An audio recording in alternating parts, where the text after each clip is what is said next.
kas sa tegeled süsteemselt enese täiendamisega või käib see töö kõrvalt niimoodi vabas vormis või? Noh, see on jällegi hästi individuaalne, et mina püüan konverentsidel käia, raamatuid lugeda, et mul hästi meeldib raamatuid lugeda lapsepõlvest alates, aga mõnele inimestele jällegi ei meeldi.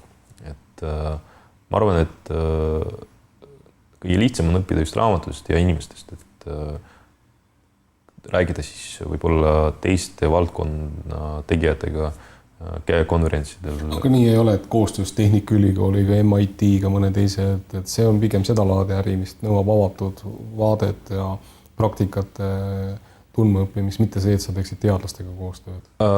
Mõnes teises projektides ma olen seda teinud ja kindlasti juhul, kui sul nagu endal või sinu meeskonnas kompetentsi ei piisa, siis tasub seda teha.